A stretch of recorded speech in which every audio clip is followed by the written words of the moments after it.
अस्सलाम वालेकुम students. Biology 10th class का जो फार्माकोलॉजी का चैप्टर है वो हम पढ़ रहे हैं। आज का जो हमारा टॉपिक है वो है एंटीबायोटिक्स और वैक्सीन्स। एंटीबायोटिक्स की डेफिनेशन देखेंगे, एंटीबायोटिक्स किन ड्रग्स को कहा जाता है।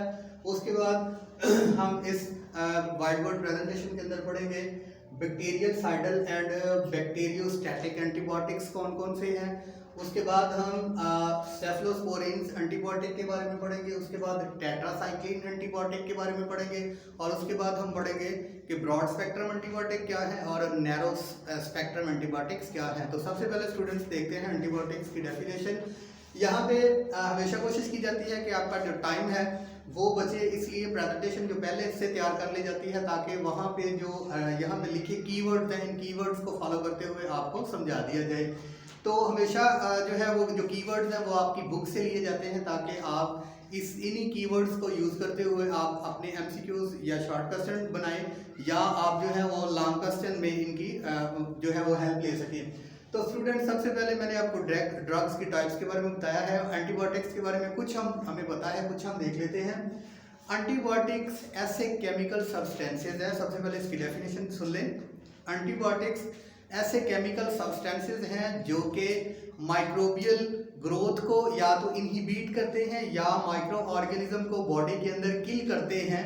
तो ऐसी जो सब्सटेंसेज हैं या जो ड्रग्स हैं उसको एंटीबायोटिक कहते हैं।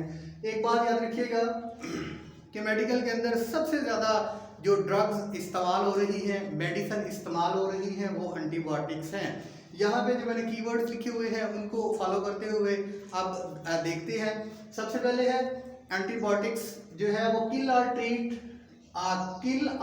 Retard growth of bacteria. सबसे पहले मैं आपको बता दूं कि दो जो वेज हैं उनको फॉलो करते हुए एंटीबायोटिक ड्रग काम करती है बॉडी के अंदर। सबसे पहला जो वे है एक ये कि retards growth of bacteria. Bacteria की जो ग्रोथ है वो रिप्रोडक्शन की ग्रोथ है, या तो उसको इनहिबिट करेंगे, रोक देंगे तो बैक्टीरिया की ग्रोथ नहीं होगी। तो अगर ग्रोथ नहीं होगी तो उसकी कॉलोनी नहीं बनेगी और डिजीज काज नहीं होगी। एक वे को फॉलो करेंगे। यही वेला जो वेज है उस ये दूसरा वे ये है कि ये प्रोटीन सिंथेसिस को इनहिबिट करेंगे। अगर देखें आप कोई भी पार्टिकुलर पर्सन अगर डाइट उसको नहीं मिल रही, अगर वो खुराक नहीं खा रहा तो क्या होगा कि नतीजतन जो है ना वो भूख की वजह से या न्यूट्रिएंट्स की कमी का शिकार होने की वजह से जो है वो कमज़ोर होगा, वीक होगा। सो कुछ ड्रग्स इन वेज को फॉलो करती हैं कि वो ग्रोथ को जो है वो इनहिबिट करती हैं या प्रोटीन के सिंथेसाइज को रोकती हैं बैक्टीरिया को, जिसकी वजह से बैक्टीरिया की ग्रोथ रुक जाती है। इसके अलावा दूसरा नंबर पे जो ड्रग है वो हम पढ़ते हैं बैक्टीरिया यानी एंटीबायोटिक की जो कि बैक्टीरिया को किल करते हैं। यहाँ मैंने लिखा हुआ कि मोस्ट फ्रिक्वेंटली यूज में आपको बता चुका हूँ कि सबसे ज़्यादा जो है वो एंटीबायोटिक मेडिसिन के अंदर इस्तेमाल हो रहे हैं। बहुत सी ड्रग्स जो हैं अगर कोई डॉक्टर प्रिस्क्राइब करता है तो वो मोस्टली एंटीबायोटिक प्रिस्क्राइब करता है। उसके बाद अगर इनके सोर्स की बात की जाए तो बैक्टीरिया भी सोर्स है इनका और फंजाई भी इनका सोर्स है। फंजाई से भी डेरिवेटिव एंटीबायोटिक्स हैं और उसके बाद बैक्टीरिया के भी डेरिवेटिव एंटीबायोटिक्स हैं। उसके बाद स्टूडेंट्स एक टर्म यहाँ इस बुक के अंदर इस्तेमाल हुई है, वो टर्म है बैक्टीरियल साइडल और बैक्टीरियोस्टैटिक। बैक्टीरियोसाइडल और बैक्टीरियोस्टैटिक। अब बैक्टीरियासाइडल और बैक्टीरियोस्टैटिक एंटीबायोटिक्स के बारे में शॉर्टली आपको बताऊंगा कि बैक्टीरियासाइडल एंटीबायोटिक्स ऐसे एंटीबायोटिक्स हैं जो कि बैक्टीरिया की सेल वॉल को डिस्ट्रॉय करके उनको किल करने की सलाहियत रखते हैं। तो वो कौन से एंटीबायोटिक्स हुए? बैक्टीरियासाइडल हुए क्योंकि वो बैक्टीरिया को किल करने की प्रॉपर्टी रखते हैं। दूसरे नंबर पे बैक्टीरियोस्टैटिक एंटीबायोटिक्स ऐसे एंटीबायोटिक्स जो कि बैक्टीरिया को किल तो नहीं कर सकते लेकिन उनकी ग्रोथ को इनहिबिट कर देते हैं, जिसकी वजह से वो अपनी कॉलोनी जो है वहाँ या किसी भी पर्टिकुलर साइट पे जाके सेटल नहीं हो सकते, ना अपनी ग्रोथ करेंगे। सो यहाँ पे दोनों की हमने डेफिनेशन देख ली, बैक्टीरियासाइडल और बैक्टीरियोस्टैटिक एंटीबायोटिक्स की, ये हमेशा याद रखिएगा जहन में। अब हम एंटीबायोटिक्स के बारे में पढ़ते हैं। कुछ यहाँ पे कॉमन यूज एंटीबायोटिक हैं उनके बारे में देखते हैं। सबसे पहले देखेंगे कि वो बैक्टीरियासाइडल है या बैक्टीरियोस्टैटिक एंटीबायोटिक है। उसके बाद हम देखेंगे टेट्रासाइक्लिन हमारे पास एंटीबायोटिक है। और उसके बाद हम देखेंगे टर्म ब्रॉड स्पेक्ट्रम एंटीबायोटिक और नैरो स्पेक्ट्रम एंटीबायोटिक। तो सबसे पहले सेफलोस्पोरिन के बारे में पढ़ते हैं। ये कॉमनली यूज आजकल जो है एंटीबायोटिक्स बहुत ज़्यादा जो है वो क्वांटिटी के अंदर इस्तेमाल कर रहे हैं, ठीक है। ये याद रखिएगा, ये सेफलोस्पोरिन जो एंटीबायोटिक है ये बैक्टीरियोसाइडल एंटीबायोटिक है। बैक्टीरियोसाइडल एंटीबायोटिक्स की हमने क्या प्रॉपर्टी पढ़ी थी? हाँ जी, ऐसे एंटीबायोटिक जो कि बैक्टीरिया की सेल वॉल को डिस्ट्रॉय करके उसको किल करने की सलाहियत रखते हैं, ऐसे एंटीबायोटिक्स क्या कहलाते हैं? बैक्टीरियोसाइडल। यानी सेफलोस्पोरिन फिर क्या हुआ? बैक्टीरियोसाइडल एंटीबायोटिक्स हुआ। अब ये क्या करता है, इसका मैकेनिज्म ऑफ एक्शन बैक्टीरिया पे क्या है? Destroy cell wall of bacteria, bacteria की सेल वॉल को डिस्ट्रॉय करता है। कीवर्ड मैंने यूज किए हैं आपकी बुक से। एंड किल, अगर उसकी सेल वॉल डिस्ट्रॉय हो जाएगी तो बैक्टीरिया किल हो जाएगा, बैक्टीरिया को खत्म करने की सलाहियत रखता है। अब ये जो सेफलोस्पोरिन है, अब ये ड्रग हम किन किन जो डिजीजेज हैं वहां पे देंगे, किन किन डिजीजेज के लिए यूज होती है। सबसे पहले निमोनिया, आपकी बुक से ये लिए गए जो डिजीजेज हैं वो है निमोनिया के अंदर जो है वो सेफलोस्पोरिन इस्तेमाल हो रही है। निमोनिया क्या है? ये आपकी जो रेस्पिरेटरी डिजीज है निमोनिया, आपने वो 11 चैप्टर के अंदर पढ़ा हुआ है निमोनिया के सिम्टम्स के बारे में, उसकी काजेस के बारे में। उसके बाद सेफलोस्पोरिन इस्तेमाल होती है सोर थ्रोट, आपका गला खराब हो जाता है, वहाँ पे जो बैक्टीरिया सेटल होते हैं उनको किल करने की सलाहियत रखती है। उसके बाद टॉन्सिलाइटिस, ये भी कुछ बैक्टीरिया हैं जो आपके गले के अंदर सेटल होकर टॉन्सल की कॉज पैदा करते हैं। उस टॉन्सल्स की जो इन्फ्लामेशन है उसको कहते हैं टॉन्सिलाइटिस। ये हमेशा याद रखिएगा। एक वर्ड मैं आपको बता दूं, ITIS, आइटिस। जहां पर भी ये वर्ड इस्तेमाल होगा आइटिस का, इसका मतलब है कि ये पार्टिकुलर जो जिसके आगे ये लफ्ज लगा होगा उस ऑर्गन की इन्फ्लामेशन को आइटिस कहेंगे। फॉर एग्जांपल इंटेस्टाइटिस है, मेनिंजाइटिस है, स्टोमाटाइटिस है, एसोफिगाइटिस है। ऐसे ही टॉन्सिल की सोजिश को हम क्या कहेंगे? टॉन्सिलाइटिस। तो सेफलोस्पोरिन टॉन्सिलाइटिस के लिए एक इफेक्टिव एंटीबायोटिक है। उसके बाद स्टूडेंट्स यहाँ पे भी देखिए आइटिस लगा हुआ है, ब्रोंकाइटिस, ठीक है। अगर हम इन दोनों लफ्जों को कट करेंगे तो एक लफ्ज है ब्रोंकाई, ठीक है, और उसके बाद दूसरा है ITIS, आइटिस, ब्रोंकाइटिस, ब्रोंकाई की इन्फ्लामेशन। ब्रोंकाई क्या है? या रेस्पिरेटरी, आपने रेस्पिरेटरी सिस्टम के अंदर आपने पढ़ा था कि ब्रोंकाई जो है, जो ट्रेकिया है हमारे विंड पाइप, इससे जो दो नालियां निकलती हैं दोनों लंग्स के लोब्स की तरफ जाती हैं, वो कहलाती हैं ब्रोंकाई, और ब्रोंकाई की इन्फ्लामेशन को ब्रोंकाइटिस कहते हैं। और सेफलोस्पोरिन जो है, जो बैक्टीरिया ब्रोंकाइटिस काज करते हैं उनको किल करने की सलाहियत रखती है। सो स्टूडेंट्स, अगला जो हमारा एंटीबायोटिक है वो है टेट्रासाइक्लिन।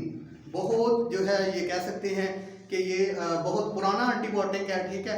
ये यहाँ पे मैंने लिखा हुआ है term broad spectrum. Tetracycline antibiotic के बारे में जानने से पहले कीवर्ड यहाँ पे आपकी बुक के अंदर इस्तेमाल हुआ है ब्रॉड स्पेक्ट्रम।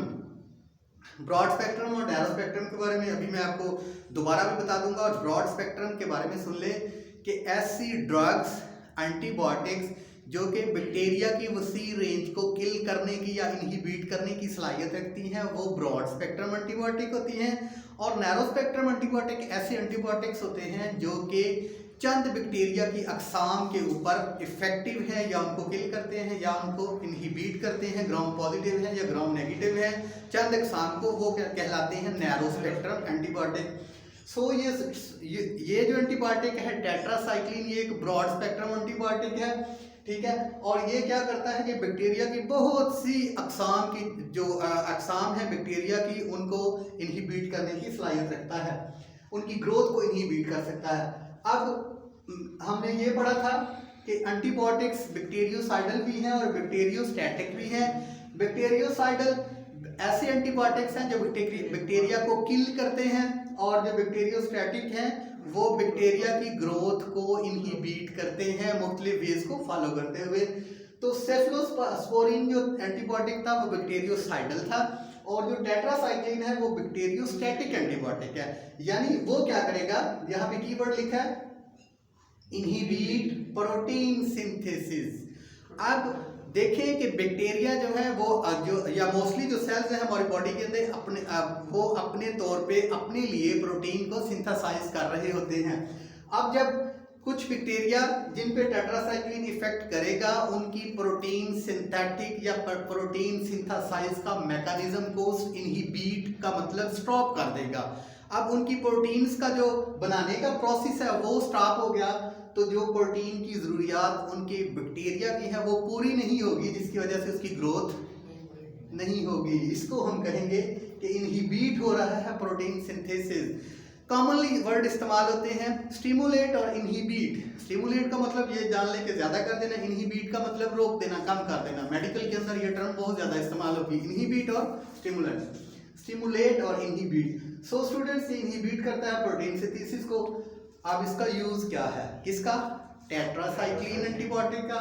इसका यूज़ ये है, used to treat respiratory disorder, respiratory tract infection. अब रेस्पिरेटरी ट्रैक इन्फेक्शन क्या है? आपके जो है वो जो आपका रेस्पिरेटरी सिस्टम है उसके अंदर लंग्स हैं, लंग्स में ट्रेकिया की इन्फेक्शन भी हो सकती है, लेरिंजाइटिस भी आपको हो सकता है, लेरिंग्स की इन्फेक्शन हो सकती है, फेरिंग्स की इन्फेक्शन हो सकती है, उसके बाद ब्रोंकाई की इन्फ्लेमेशन हो सकती है, उसके बाद एल्वोलाई में इन्फ्लेमेशन हो सकती है। यानी जो है ये रेस्पिरेटरी ट्रैक के जितने भी इन्फेक्शन है उसके अंदर, क्योंकि ये ब्रॉड स्पेक्ट्रम है इसलिए तमाम इन्फेक्शन के लिए, इन्फ्लेमेशन के लिए ये इफेक्टिव है। उसके बाद स्टूडेंट्स, यहाँ पे मैंने जो कीवर्ड इस्तेमाल किया है आपकी बुक से लिया है, यूरिनरी ट्रैक इन्फेक्शन। ठीक है, यूरिनरी ट्रैक इन्फेक्शन का मतलब ये है कि किडनी, उससे निकलने वाली नालियाँ, यूरिटर्स, ब्लैडर, मसाना, और वहाँ से मसाना से निकलने वाली नाली यूरिथ्रा, इनकी मुकम्मल को कहते हैं यूरिनरी ट्रैक। इनकी सारी इन्फेक्शन जो है टेट्रासाइक्लिन से ट्रीट हो सकती है। इंटेस्टाइनल इन्फेक्शन, इंटेस्टाइन की आपके इंतड़ियों की इन्फेक्शन जो है, हमारी इंतड़ियों की infection, stomach, small intestine, large intestine, उनकी इन्फेक्शन को भी टेट्रासाइक्लिन जो है वो इफेक्टिव ये ड्रग है, उसके लिए एंटीबायोटिक है। अब ये याद रखिएगा कि जो जितने भी एंटीबायोटिक्स हैं उसके कुछ प्रिकॉशन मेजर्स भी होते हैं, कुछ उसके डिज़ायरेबल इफेक्ट होते हैं, कुछ अनडिज़ायरेबल इफेक्ट होते हैं, कुछ एडवर्स इफेक्ट होते हैं और कुछ उसके थेरेपेटिक इफेक्ट होते हैं। अब इसके जो कुछ अनडिज़ायरेबल इफेक्ट हैं उसके बारे में मैं बताऊंगा कि अनडिज़ायरेबल इफेक्ट टेट्रासाइक्लिन के क्या हो सकते हैं। Don't use in under as of 8 साल तक, यानी जो है 8 साल से नीचे वाले जो लोग हैं, बच्चे हैं हमारे, उनको टेट्रासाइक्लिन नहीं दी जाती। इसकी वजह ये क्या है कि उसके बाद यहाँ पे एक और लफ्ज़ इस्तेमाल हुआ है कि टीथ डेवलपमेंट पीरियड, जब बच्चों के दांत निकल रहे हों तो भी ये एंटीबायोटिक नहीं देना। अब इसके कुछ आगे जो साइड इफेक्ट है या एडवर्स इफेक्ट, आप इसको कह सकते हैं एडवर्स इफेक्ट है या अनडिज़ायरेबल इफेक्ट है, उसकी वजह से टेट्रासाइक्लिन की जो यूजेज है वो थोड़े कम हुए हैं। उसकी वजह यह है कि छोटे बच्चों के अंदर टीथ डेवलपमेंट के दौर में ड्यूरेशन में हम इसको क्यों नहीं देंगे कि ये क्या करेगी, ये बच्चों के टीथ के अंदर जाके सेटल हो जाती है और वहाँ पे टीथ परमानेंटली जो है वो पेल या येलोइश हो जाते हैं। आप देखें कि अक्सर बच्चे जो हैं उनके दांत वाइटनेस की बजाय वो पीले हैं, अंदर से ही पीले हैं, जितने मर्जी ब्रश करते जाए तो वो पीले ही रहेंगे, येलो ही रहेंगे। उसकी वजह ये है कि उनको बचपन में इसकी जो ज़्यादा अमाउंट है या किसी मतलब डॉक्टर ने दे दी है टेट्रासाइक्लिन की, वो उनके दांतों के डेवलपमेंट के दौरान दांतों के अंदर जाके टीथ के अंदर सेटल हो गई है और वो मुश्किल तौर पे सेटल है। सो ये इसके जो है वो अनडिज़ायरेबल इफेक्ट हैं। सो स्टूडेंट्स, नेक्स्ट हम शॉर्टली मैंने बता भी दिया, फिर बता देता हूँ ब्रॉड स्पेक्ट्रम एंटीबायोटिक्स क्या है और नैरो स्पेक्ट्रम एंटीबायोटिक्स क्या है। ब्रॉड स्पेक्ट्रम एंटीबायोटिक्स ऐसे एंटीबायोटिक्स हैं जो कि बैक्टीरिया की बहुत सी अकसाम को किल या इनहिबिट करने की सलाहियत रखती हैं, जबकि नैरो स्पेक्ट्रम एंटीबायोटिक्स ऐसे एंटीबायोटिक्स का ग्रुप है जो कि बहुत कम अकसाम की जो हमारे बैक्टीरिया है या माइक्रोब्स हैं उनको किल करने या इनहिबिट करने की सलाहियत रखते हैं। तो अगले लेक्चर में देखते हैं सल्फोनामाइड ड्रग्स के बारे में और जो हमारे एंटीबायोटिक रेजिस्टेंस है उसके बारे में अगले लेक्चर में देखते हैं। अस्सलाम वालेकुम।